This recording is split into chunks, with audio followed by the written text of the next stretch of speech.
min ma ngai ti ka ria I thil siama alang ka leile ka du zong ka moi ti zong berle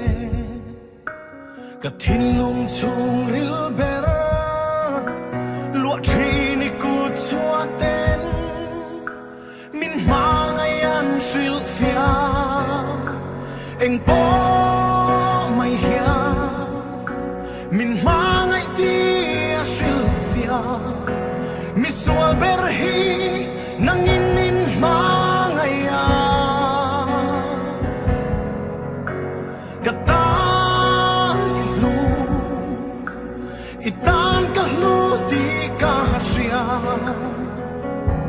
lalpa ka va long min ma ngai ti ka ria min en kol da na hia imang so min vurten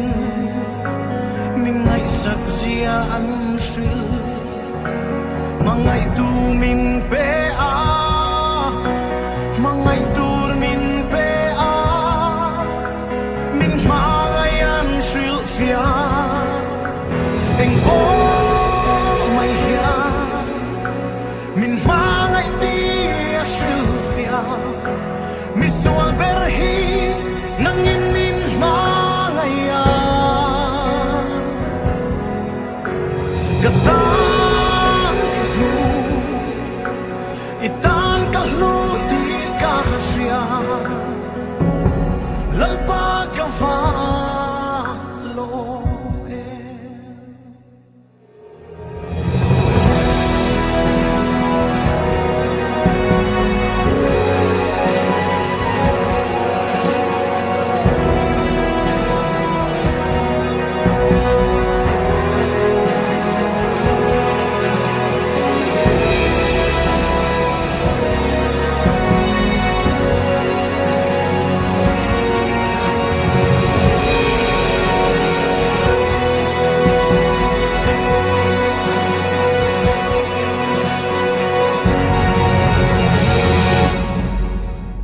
min ma ngai ti ka ria I tuar na a alang pathian fa pa neu kha nu na kan nei thei na thing cross an khaya saruang mual pho berin min ma ngai shil fia eng po mai hia min ma ngai ti a shil fia mi sual ber hi nangin min ma ngai a katan lu itan ka lu ti ka ria lalpa ka va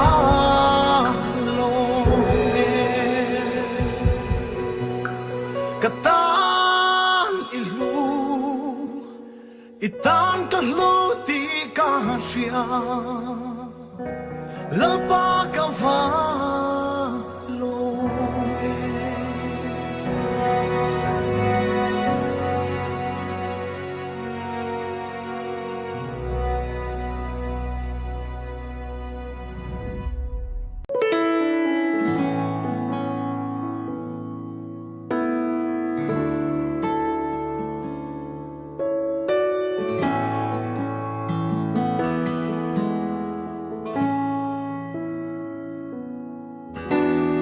ring nun chui chang hia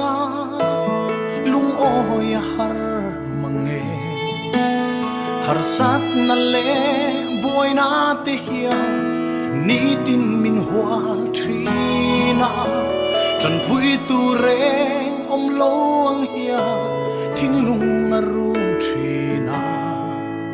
lalpa be se na ero anung reng tri kata lalpa tra ani o kata na tra ani ka kong te tuang i lang lo se hey hi ka she reng min nen kol tri min ma ngai tu ani ke katan hian lal pa atha ani ilam hoi nang ngai tu i hoi san ngai lova